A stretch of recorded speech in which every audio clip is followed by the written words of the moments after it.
This is Real News Media TV, coverage you can trust. Please like, share, subscribe, and hit the notification bell. Select all for daily news updates. Kingston Lock Up battles the latest high-profile escape. Senior police officers and the King's Counsel Peter Champagny are questioning security arrangements at the Kingston Central Police Lockup after accused murderer Rudolph Boxer Shaw escaped custody overnight.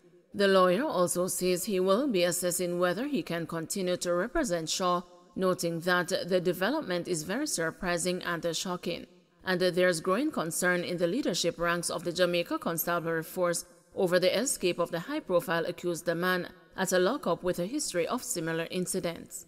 How this fi happen? What really a going at Central? A lot of people vex about this, I can tell you. We need answers, said an angry policeman.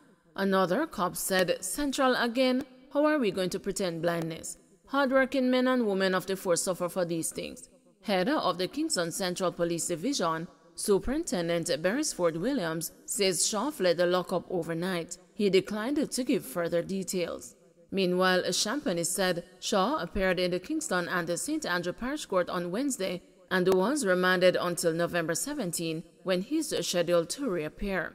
It is something that I certainly do not countenance, and in those circumstances, I will have to revisit my representation in respect of Shaw, he said, reacting to the news of his client fleeing the jail located in downtown Kingston. Champagny said he was scheduled to visit Shaw later this week. The lawyer is raising questions about security at the Kingston Central, given that Shaw previously fled Jamaica and was nabbed in the Cayman Islands in July.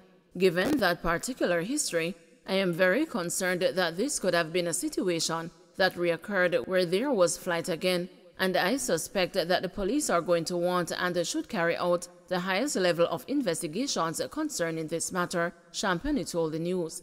Having fled custody before, I would have thought there would have been maximum security where he was concerned.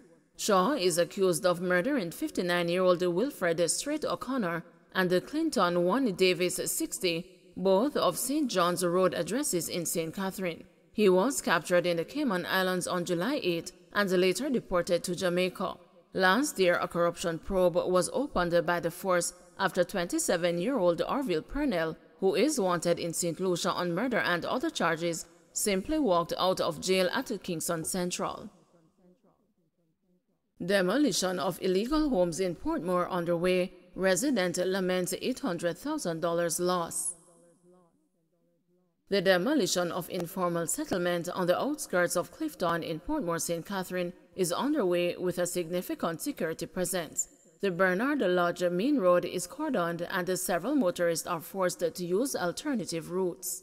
The activity is taking place under the watchful eye of a SWAT police team. A Jamaica Defense Force helicopter hovered. Prime Minister Andrew Holness announced the planned demolition in the House of Representatives on Wednesday. He said a criminal gang had captured lands near Clifton and was reselling plots fraudulently. He said the lands which fall within the government's Greater Bernard Lodge development plan will be formalized and owners will be given titles. The residents, some of whom have been living on the land, which forms a part of the Bernard Lodge property for more than 15 years, told the news that they will be homeless after the demolition is carried out because they have nowhere to go. The residents said they paid large sums of money for the lots they now occupy. I did not move here just like that. Most of us pay a lot of money for where we live, said one resident who asked not to be identified Wednesday evening. On Thursday, one claimed she paid $800,000 for her lot. Convicted Jamaican drug dealer agrees to pay $6 million penalty. A convicted drug dealer has agreed to pay a penalty of $6 million to the public purse following a proceeds of crime investigation into his assets. Orville Barif agreed to the payment last month following out-of-court talks with the Financial Investigation Division, the agency confirmed in a statement. FID is the state agency that enforces the Proceeds of Crime Act. Barif was convicted for possession of and dealing in cocaine after he pleaded guilty in the corporate area criminal court in June 2018. He was arrested and charged in 2014 after cops have found 2 kilograms of cocaine in the trunk of his Mark X motorcar during a traffic stop along the Spanish Town bypass in St. Catherine. Barif was fined a total of $300,000 or 9 months before the narcotics police called in the FID to conduct an asset forfeiture investigation. The probe by the FID found 2 bank accounts in which the convicted drug dealer had deposited over $12 million. The source of the cash was unknown, FID said in the statement issued on Wednesday.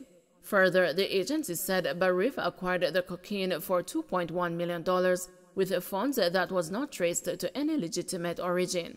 Arising from the forfeiture investigation, $14,363,370 was computed as Barif's benefit from crime, the FID said.